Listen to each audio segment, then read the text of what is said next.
ದರ್ಶನ್ ಹಾಗೂ ಪವಿತ್ರಾಳ ನಡುವಿನ ಸ್ನೇಹ, ಸಲುಗೆ, ಆಪ್ತತೆ, ಬಂಧಕ್ಕೆ ಸಂಬಂಧಿಸಿದ ಕಥೆಗಳು ಒಂದೊಂದಾಗಿ ಈಗ ಹೊರಕ್ಕೆ ಬೀಳ್ತಿವೆ. ಅಷ್ಟಕ್ಕೂ ದರ್ಶನ್ಗೆ ಧರ್ಮ ಪತ್ನಿಯಾಗಿ ವಿಜಯಲಕ್ಷ್ಮಿ ಇರುವಾಗ ಈಕೆ ಅದೆಲ್ಲಿಂದ ಬಂದು ದರ್ಶನ್ಗೆ ತಗ್ಲಾಕೊಂಡ್ಲೋ ಅಂತಾನೆ ಬಹಳಷ್ಟು ಅಭಿಮಾನಿಗಳ ಪ್ರಶ್ನೆ. ಆದ್ರೆ ದರ್ಶನ್ ಆಪ್ತ ವಲಯಕ್ಕೇನು ಈ ಪವಿತ್ರ ಹೊಸ ಪರಿಚಯವಲ್ಲವೇ ಅಲ್ಲ. ಈ ಆಪ್ತ ವಲಯ ಆದ್ರೂ ದರ್ಶನ್ನ ಎಚ್ಚರಿಸಬಹುದಿತ್ತು. ಕಂಡು ಕಾಣದಂತೆ ಅದು ಅವರ ಪರ್ಸನಲ್ ಅಂತ ಬಿಟ್ಟಿದ್ದಕ್ಕೋ ಏನೋ ಇವತ್ತು ಹೀಗೆ ದರ್ಶನ್ ಬೀದಿ ಬೀದಿ ಕಥೆ ಆಗ್ತಿದ್ದಾರೆ. ಅಷ್ಟಕ್ಕೂ ಈ ದರ್ಶನ್ ಪವಿತ್ರ ನಡುವಿನ ಸಿಮ್ ಸ್ಟೋರಿ ಏನು ಅನ್ನೋದನ್ನ ಹೇಳ್ತೀನಿ. 8799 ಗೊತ್ತಾ ದರ್ಶನ್ ಪವಿತ್ರ ಗೌಡಳ ಬಂಧ? 8799 ಗೊತ್ತಾ ಸುಬ್ಬಾಪು ಗಾಢ ಸ್ನೇಹ?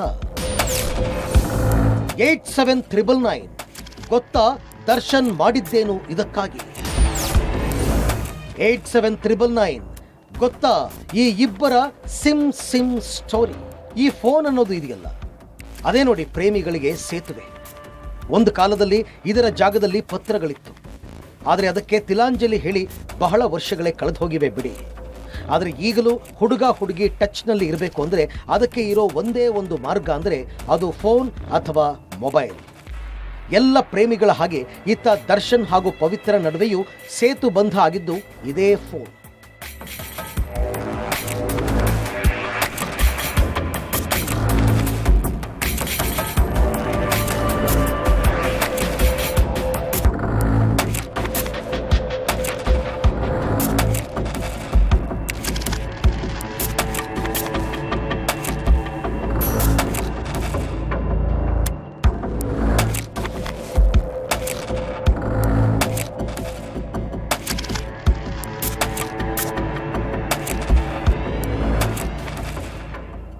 ದರ್ಶನ್ ಏನು 3 ಹೊತ್ತು ಮನೆಯಲ್ಲೇ ಇರೋ ಮನುಷ್ಯ ಅಂತೂ ಆಗಿರಲಿಲ್ಲ.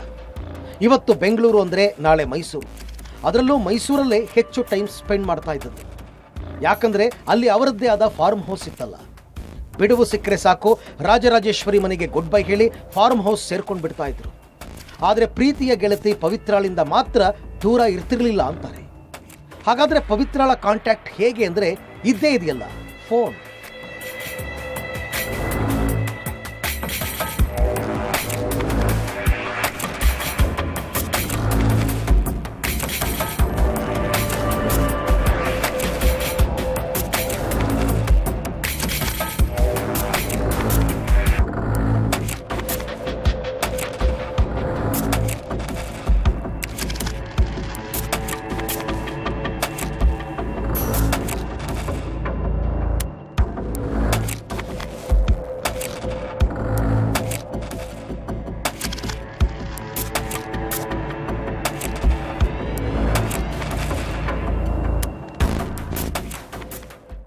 ಹೀಗೆ ಪವಿತ್ರ ನೆನಪಾಗ್ತಿದ್ದ ಹಾಗೆ ದರ್ಶನ್ ಕಾಲ್ ಮಾಡಿಬಿಡ್ತಾ ಇದ್ರೋ ಏನೋ ಗೊತ್ತಿಲ್ಲ.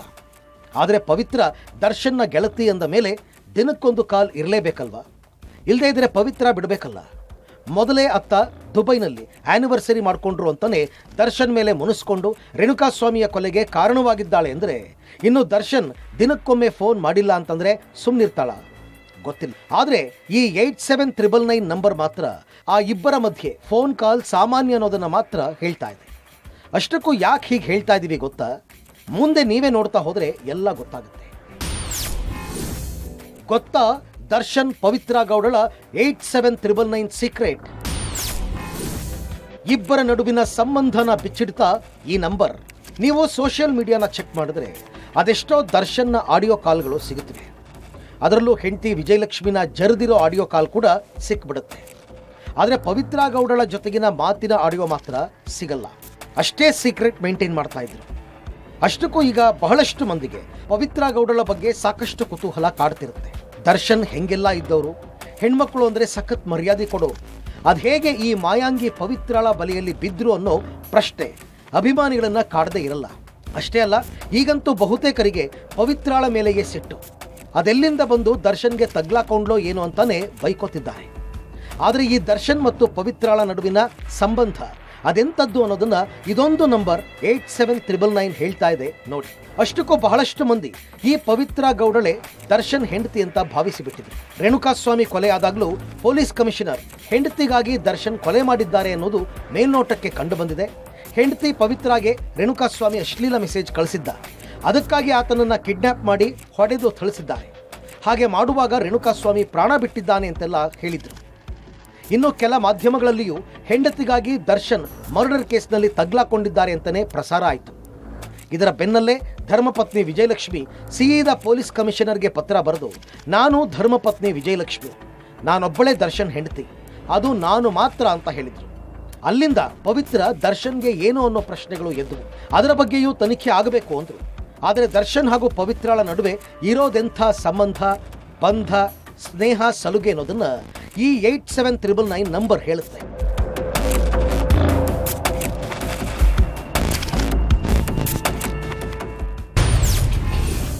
ಪವಿತ್ರಳ ಸ್ನೇಹಕ್ಕಾಗಿ ಎದುರಾಕೊಂಡಿದ್ರ ತನ್ನಿಡೀ ಕುಟುಂಬ.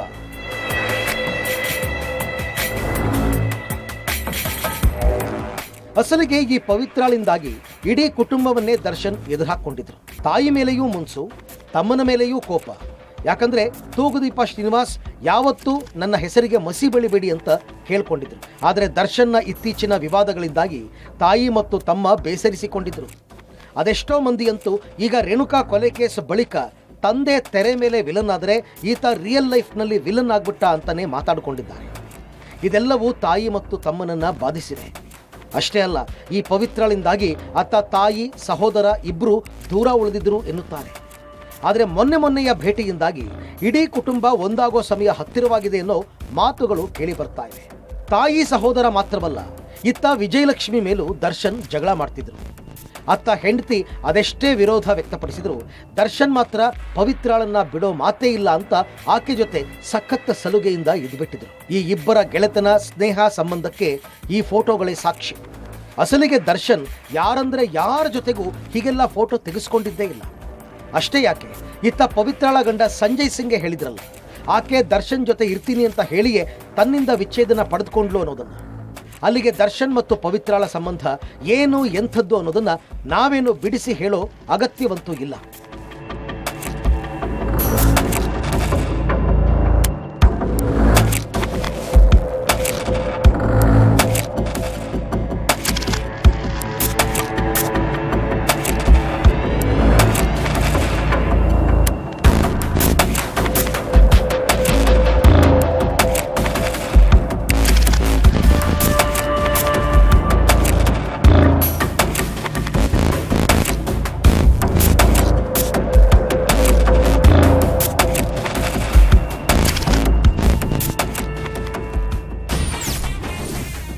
ಸುಬ್ಬ ಪೂ ನಡುವೆ ಸೇತು ಬಂಧ ಈ 8799.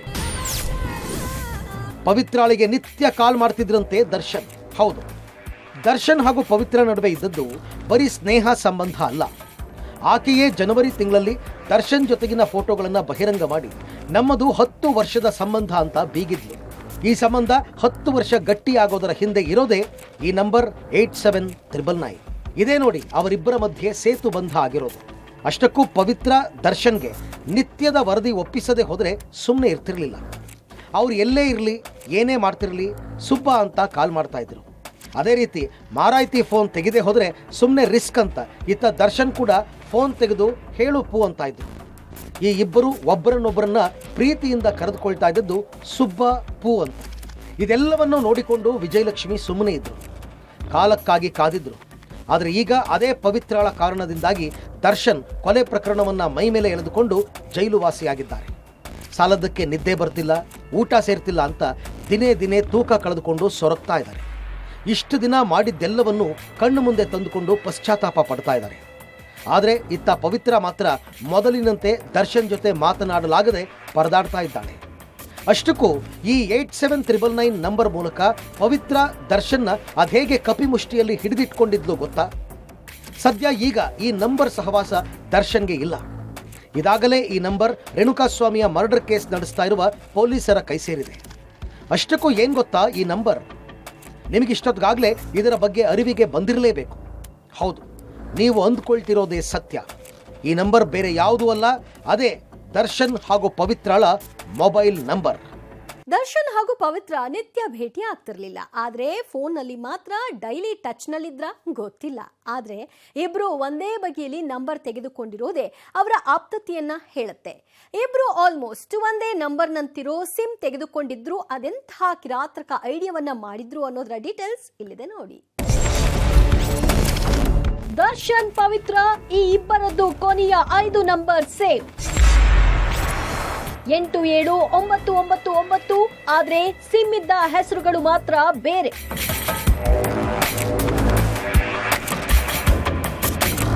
ಈ 879999 ನಂಬರ್ ಅನ್ನೋದು ಬೇರೇನೂ ಅಲ್ಲ, ಅದು ಇವರಿಬ್ಬರ ಮೊಬೈಲ್ ನಂಬರ್ನ ಕೊನೆಯ 5 ಸಂಖ್ಯೆಗಳು.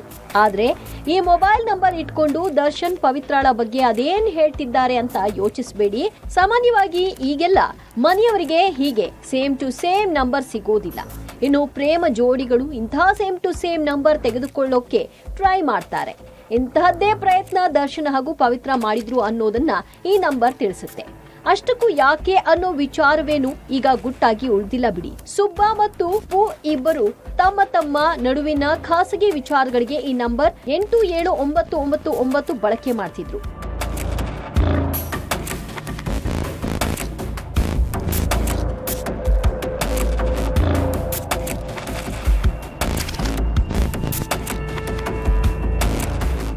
ದರ್ಶನ್ ಪವಿತ್ರ ಅದೆಷ್ಟೇ ದೂರ ಇರಲಿ, ಅವರಿಬ್ಬರನ್ನ ಮತ್ತೆ ಒಟ್ಟಿಗೆ ಕರೆತರ್ತಾ ಇದ್ದು ಈ ಮೊಬೈಲ್ ನಂಬರ್.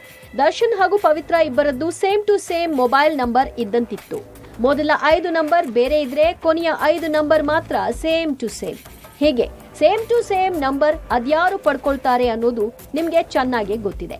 ಆದ್ರೆ ಇಲ್ಲಿ ಇರೋ ಟ್ವಿಸ್ಟ್ ಏನಪ್ಪಾ ಅಂದ್ರೆ ಈ 2 ನಂಬರ್ ದರ್ಶನ್ ಹಾಗೂ ಪವಿತ್ರ ಹೆಸರಲ್ಲಿಲ್ಲ, ಬೇರೆಯವರ ಹೆಸರಿನಲ್ಲಿದೆ.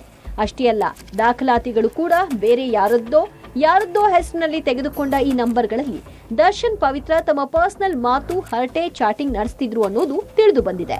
ಅವಳೊಬ್ಬಳಿಗಾಗಿ ಇಡೀ ಕುಟುಂಬವನ್ನೇ ಎದುರಾಕೊಂಡಿದ್ದಂಥ ದರ್ಶನ್ಗೆ ಪವಿತ್ರ ಗೌಡ ಮೇಲೆ ಇನ್ನಿಲ್ಲದ ಪ್ರೀತಿ ಇತ್ತು. ಯಾಕೆಂದ್ರೆ ಯಾವುದೇ ರೀತಿಯ ವಸ್ತುಗಳನ್ನ ತನ್ನ ಧರ್ಮಪತ್ನಿಗೆ ತೆಗೆದುಕೊಟ್ರು ಕೂಡ ಅದನ್ನ ಪವಿತ್ರ ಗೌಡಗೆ ಅದಕ್ಕೆ ಹೋಲಿಕೆಯಾಗುವಂಥ ವಸ್ತುಗಳನ್ನು ಕೂಡ ತೆಗೆದುಕೊಡ್ತಾ ಇದ್ರು ಅನ್ನೋದ್ರ ಬಗ್ಗೆ ಈಗಾಗಲೇ ಜಗಜ್ಜಾಹೀರಾಗಿರುವಂಥದ್ದು.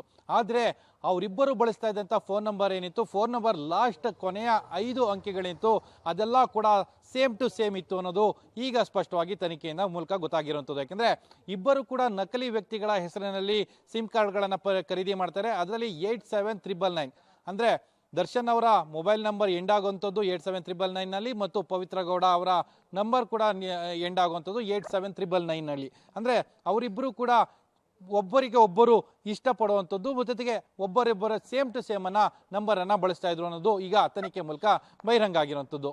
ಕ್ಯಾಮ್ರಾ ಪರ್ಸನ್ ರವಿ ಜೊತೆ Muralidhar, crime bureau, public TV. Darshan ಪವಿತ್ರಳ ನಂಬರ್ ಇದೀಗ ಖಾಕಿ ಕೈಯಲ್ಲಿ. ಅದರಲ್ಲಿ ನಡೆದಿರೋ ಚಾಟಿಂಗ್ ಸಾಕ್ಷ್ಯವಾಗುತ್ತಾ ಇಲ್ಲಿ. ಸದ್ಯ ಆಲ್ಮೋಸ್ಟ್ ಸೇಮ್ ಟು ಸೇಮ್ ಇರೋ ಈ ಮೊಬೈಲ್ ನಂಬರ್ನ ಸಿಮ್ಗಳು ಇದೀಗ ಪೊಲೀಸರ ವಶದಲ್ಲಿದೆ. ಅದ್ಯಾವಾಗ ರೇಣುಕಾಸ್ವಾಮಿ ಕೊಲೆ ಪ್ರಕರಣದಲ್ಲಿ ಪವಿತ್ರ ಹಾಗೂ ದರ್ಶನ್ ಅರೆಸ್ಟ್ ಆದ್ರೂ ಆಗ್ಲೇ ಈ 2 ನಂಬರ್ಗಳು ಖಾಕಿ ಸುಪರ್ದಿಯಲ್ಲಿದೆ. ಇನ್ನು ಈ ನಂಬರ್ನ ಸಿಮ್ಗಳನ್ನ ಪರಿಶೀಲನೆ ಮಾಡಿದಾಗ ಇದು ದರ್ಶನ್ ಹಾಗೂ ಪವಿತ್ರ ಹೆಸರಿನಲ್ಲಿ ಇಲ್ಲದಿರೋದ್ರ ವಿಚಾರ ತಿಳಿದು ಬಂದಿದೆ. ಹಾಗಾಗಿ ಇದೀಗ ಖಾಕಿಗೆ ನಾಳೆ ನ್ಯಾಯಾಲಯದಲ್ಲಿ ಈ ಸಿಮ್ಗಳು ಈ ಇಬ್ಬರದ್ದೇ ಎಂಬುದನ್ನು ಸಾಬೀತು ಮಾಡಬೇಕಾಗಿ ಬರುತ್ತೆ. ಅದಕ್ಕಾಗಿ ಇದೀಗ ಈ ನಂಬರ್ಗಳಿಂದ ಹೊರಹೋಗಿರೋ ಕರೆಗಳು ಹಾಗೂ ಒಳ ಬಂದಿರೋ ಕಾಲ್ ಲಿಸ್ಟ್ಗಳನ್ನೆಲ್ಲ ಪೊಲೀಸರು ತಲಾಶ್ ನಡೆಸುತ್ತಿದ್ದಾರೆ. ಅಷ್ಟೇ ಅಲ್ಲ, ಇದೇ ನಂಬರ್ನಲ್ಲಿ ದರ್ಶನ್ ಹಾಗೂ ಪವಿತ್ರ ನಡುವೆ ನಡೆದಿರೋ ಚಾಟಿಂಗ್ ಮೇಲೂ ಗಮನ ಹರಿಸಲಾಗಿದೆ. ಆದ್ರೆ ಇದೀಗ ಅವುಗಳನ್ನೆಲ್ಲ ರಿಟ್ರೀವ್ಗೊಳಿಸಬೇಕಿದೆ. ಅದಾಗಲೇ ದರ್ಶನ್ ಪವಿತ್ರಾಗೆ ಕಳುಹಿಸಿದ ಸಂದೇಶವನ್ನೆಲ್ಲ ಡಿಲೀಟ್ ಮಾಡಿದ್ದಾರಂತೆ. ಕಾಲ್ ಲಿಸ್ಟ್ ಕೂಡ ಖಾಲಿ ಇದೆ ಅಂತಿದ್ದಾರೆ. ಹಾಗಾಗಿ ಇದೀಗ ಈ ನಂಬರ್ನ ಬೆನ್ನತ್ತಿರೋ ಪೊಲೀಸರು ಈ ನಂಬರ್ನಿಂದ ಏನೆಲ್ಲ ಮೆಸೇಜ್ಗಳು, ಅದೇನೆಲ್ಲ ಚಾಟ್ಗಳು ನಡೆದಿವೆ ಎಂಬುದನ್ನ ಪರಿಶೀಲನೆ ಮಾಡೋಕೆ ಮುಂದಾಗಿದ್ದಾರೆ. ನಾಳೆ ಕೋರ್ಟ್ನಲ್ಲಿ ಈ ಮೊಬೈಲ್ನಲ್ಲಿರೋ ಕೆಲ ಚಾಟಿಂಗ್ಗಳು, ಪರ್ಸನಲ್ ಮಾತುಗಳು ದರ್ಶನ್ ಹಾಗೂ ಪವಿತ್ರ ವಿರುದ್ಧದ ಸಾಕ್ಷಿಯಾಗಿ ಕೆಲಸ ಮಾಡಿದ್ರು ಅಚ್ಚರಿ ಇಲ್ಲ. ಈ ಪವಿತ್ರ ಗೌಡ ಹಾಗೂ ದರ್ಶನ್ದು ಅದೇನ್ ಲಿಂಕೋ, ಅದೇನ್ ಸಂಬಂಧವೋ ಏನೋ. ಆತ ಪವಿತ್ರ ಗೌಡಗೆ ಸಮಾಧಾನ ಹೇಳೋಕೆ ಅವಳ ಅಮ್ಮ ಮತ್ತು ಸಹೋದರ ಬಂದ್ರೆ, ಈತ ದರ್ಶನ್ಗೆ ಧೈರ್ಯ ಹೇಳೋಕೆ ಪತ್ನಿ ವಿಜಯಲಕ್ಷ್ಮಿ ಹಾಗೂ ಪುತ್ರ ಮತ್ತು ಅಕ್ಕನ ಮಗ ಜೈಲಿಗೆ ಭೇಟಿ ಕೊಟ್ಟಿದ್ರು. ಬಂದವರು ಮಾಡಿದ್ದೇನು ನೋಡೋಣ ಬನ್ನಿ. ಪವಿತ್ರ ಗೌಡನ ಭೇಟಿ ಮಾಡಿದ ತಮ್ಮ ಮತ್ತು ತಾಯಿ, ದರ್ಶನ್ಗೆ ಧೈರ್ಯ ಹೇಳಿದ ಮಗ ಮತ್ತು ವಿಜಯಲಕ್ಷ್ಮಿ, ಎಂಥ ಕಾಕತಾಳೀಯ ಅಲ್ವಾ? ಅತ್ತ ಪವಿತ್ರ ಗೌಡಳನ್ನ ಅವರ ತಾಯಿ ತಮ್ಮ ಬಂದು ಭೇಟಿ ಮಾಡ್ತಿದ್ದ ಹಾಗೆ ಇತ್ತ ದರ್ಶನ್ಗೆ ಧೈರ್ಯ ಹೇಳೋಕೆ ಹೆಂಡತಿ, ಮಗ ಹಾಗೂ ಅಕ್ಕನ ಮಗ ಬಂದಿದ್ದಾರೆ. ಇನ್ನು ಈ ಎರಡು ಕುಟುಂಬಗಳು ಪ್ರತಿ ವಾರವೂ ತಪ್ಪದೆ ಬರ್ತಿದೆ.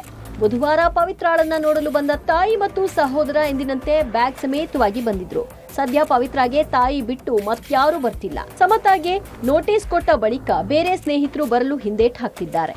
ಸದ್ಯ ತಾಯಿ ಭೇಟಿ ಮಾಡಿ ಮಗಳಿಗೆ ಸಾಂತ್ವನ ಹಾಗೂ ಧೈರ್ಯ ತುಂಬೋ ಕೆಲಸ ಮಾಡ್ತಿದ್ದಾರಂತೆ. ಅಷ್ಟೇ ಅಲ್ಲ, ಮುಂದಿನ ಕಾನೂನು ಹೋರಾಟದ ಬಗ್ಗೆಯೂ ಚರ್ಚೆ ಮಾಡ್ತಿದ್ದಾರಂತೆ. 4 ತಾಸುಗಳ ಕಾಲ ಮಗಳ ಬಳಿ ಕೂತು ಮಾತಾಡಿ ಮುಂದಿನ ದಾರಿಯ ಹುಡುಕಾಟ ನಡೆಸಿದ್ದಾರೆ. ಇತ್ತ ದರ್ಶನ್ ಭೇಟಿಗೆ ಬಂದ ವಿಜಯಲಕ್ಷ್ಮಿ ಗಂಡ ತೂಕ ಕಳೆದುಕೊಂಡು ಸೊರಗಿ ಹೋಗಿರೋ ವಿಷಯ ತಿಳಿದು ಡ್ರೈ ಫ್ರೂಟ್ಸ್ ಗಳನ್ನ ತಂದಿದ್ರು. ಆದ್ರೆ ಜೈಲು ಸಿಬ್ಬಂದಿ ಕೇವಲ ಹಣ್ಣುಗಳಿಗೆ ಮಾತ್ರ ಅವಕಾಶ ಎಂದಿದ್ದಾರೆ. ಹಾಗಾಗಿ ಅದನ್ನ ವಾಪಸ್ ತೆಗೆದುಕೊಂಡು ಹೋಗಿದ್ದಾರೆ. ಇನ್ನು ಮತ್ತೊಂದು ಬ್ಯಾಗ್ನಲ್ಲಿ ಬೆಡ್ಶೀಟ್ ಹಾಗೂ ಬಟ್ಟೆ ತಂದು ಕೊಟ್ಟಿದ್ದಾರೆ.